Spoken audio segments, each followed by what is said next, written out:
Assalamualaikum warahmatullahi wabarakatuh. Pada kesempatan kali ini kita akan membahas tentang hukum kesetimbangan. Jadi untuk hukum kesetimbangan itu kita mencari nilai K. Kalau kemarin laju reaksi itu kita mencari nilai velocity atau V kecil gitu. Sekarang untuk hukum kesetimbangan kita mencari K besar. Jadi lambangnya K besar. Kemudian di sini ada suatu reaksi, jadi A ditambah B jadinya C ditambah D, di mana P, Q, M sama N ini merupakan koefisien ya. Nah, untuk rumusnya yaitu K, nilai K atau hukum kesetimbangannya, tetapan kesetimbangannya yaitu C pangkat D, jadi produk dulu ya. Jadi rumus K itu sama dengan produk, konsentrasi produk. Jadi konsentrasi produk pangkat koefisien dibagi konsentrasi reaktan itu yang di sebelah kiri, pangkat koefisien juga ini dikalikan. Jadi kalau ada C sama D, maka nanti konsentrasi C pangkat koefisiennya dikali konsentrasi D pangkat koefisiennya dibagi yang ini di sebelah kiri ya, A sama B itu di sebelah kiri. Jadi konsentrasi A pangkat P dikali konsentrasi B pangkat Q. Nah, untuk hukum kesetimbangannya bunyinya itu seperti yang ada di sini. Jadi dalam keadaan setimbang, jadi ini harus timbang ya. Ingat setimbang itu kemarin ada 3 syaratnya. Yang pertama itu sistemnya harus tertutup, yang kedua kemarin reaksinya harus bolak-balik, dan yang ketiga itu dia harus bersifat dinamis. Nah, dalam keadaan setimbang, hasil kali konsentrasi zat-zat hasil reaksi, jadi hasil reaksi dulu ya tadi, produknya dulu atau yang di sebelah kanan dulu dipangkatkan koefisiennya. Jadi konsentrasi kanan pangkat koefisien dibagi dengan hasil kali konsentrasi zat-zat pereaksi, jadi baru reaktannya atau yang di sebelah kiri dipangkatkan koefisiennya akan mempunyai nilai yang tetap, dinamakan tetapan kesetimbangan atau K ya tadi ya.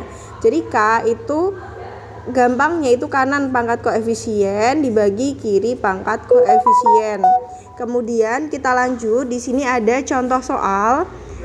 Nah, untuk hukum kesetimbangan ini hanya berlaku untuk 2 fase, yakni hanya fase aki dan fase gas aja. Jadi hanya aki dan gas. Untuk yang liquid sama solid itu tidak ya, jadi solid dan liquid itu nanti nggak masuk ke dalam rumus hukum kesetimbangan tetapan K, nggak masuk ke K. Nah, kita coba dari contoh soal yang pertama. Contoh soal yang pertama, K itu sama dengan, jadi ini yang pertama, K itu sama dengan 2SO3 nya dulu ya, yang di sebelah kanan dulu. Jadi konsentrasi SO3 pangkat koefisiennya berapa? 2. Jadi pangkat 2 dibagi sebelah kiri. Di sebelah kiri ada SO2 sama O2. Jadi konsentrasi SO2 pangkat koefisiennya berapa? 2. Pangkat 2 dikali konsentrasi O2. Pangkat berapa? Pangkatnya pangkat 1. Tapi nggak perlu ditulis ya pangkat 1. Nah, ini ditulis semua molekulnya karena di sini fasenya gas semua. Kemudian kita lanjut ke soal yang nomor 2. Untuk soal nomor 2, kita mencari K itu sama dengan konsentrasi kanan dulu ya. Konsentrasi kanan itu ada, ini gas sama gas dipakai semua, berarti ada NO, pangkatnya berapa? Pangkat 4 dikali konsentrasi H2O, pangkat koefisiennya berapa? 6 dibagi ada NH3. Berarti konsentrasi NH3 pangkat koefisiennya 4 dikali konsentrasi O2 pangkatnya itu pangkat 5. Kemudian untuk yang ketiga, nah yang ketiga ini agak beda dikit. Jadi di sini kalau kamu amati fasenya, yang 3 itu emang gas sama gas, tapi yang 1 solid. Nah, untuk yang solid ini nanti nggak masuk ke dalam hitungan ya. Jadi nggak masuk ke dalam hukum kesetimbangannya. Jadi kita menuliskan nilai K-nya itu yang solid nggak ditulis. Jadi kita coba aja. Konsentrasi kanan itu ada konsentrasi CO pangkat 1 kali konsentrasi H2 pangkatnya 1 juga, nggak perlu ditulis, dibagi yang di sebelah kiri. C solidnya nggak ditulis karena dia solid fasenya. Terus dibagi konsentrasi H2O aja. Pangkat 1, satunya nggak ditulis gitu. Kemudian yang terakhir, nah ini ada solid lagi, berarti dia nggak kita tulis ya. Jadi nilai K itu sama dengan, ini harusnya kan gini, dibagi gini.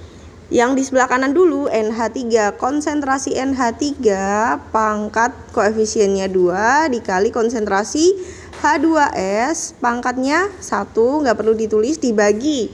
Karena ini nggak ada, kita tulis 1 gitu ya, dibagi 1 gitu. Jadi karena ini nggak kita tulis, itu maka kita tuliskan 1 aja. Atau bisa kita tulis satunya kan bisa hilang tuh. Jadi tinggal konsentrasi NH3 kuadrat dikali konsentrasi H2S. Semoga mudah dipahami. Nah, untuk alasan kenapa solid sama liquid tidak dituliskan, karena nilainya itu tetap. Jadi K ini kan tetapan. Nah, solid sama liquid itu karena tetap, nggak masuk ke dalam rumus. Karena konsentrasinya tidak akan berubah. Sedangkan di sini kan hasil kali konsentrasi. Nah, kalau hasil kali konsentrasi, nah itu konsentrasinya tuh harusnya berubah-ubah gitu. Untuk yang solid sama liquid karena nggak berubah-ubah, ibaratnya dia itu 100%. Isinya padatan si zatnya itu, liquid itu berarti 100% zat murni isinya ya, zat cair itu. Misalkan ada alkohol fasenya itu liquid, maka 100% di dalam wadah itu isinya itu alkohol gitu, 100% alkohol. Maka konsentrasinya ya kan 100% terus gitu. Jadi murni di situ segitu aja.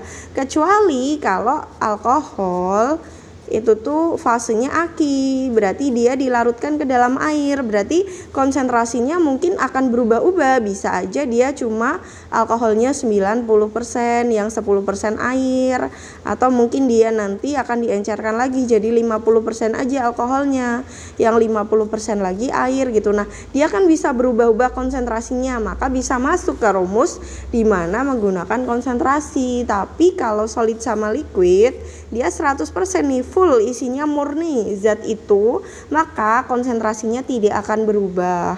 Semoga mudah dipahami. Wassalamualaikum warahmatullahi wabarakatuh.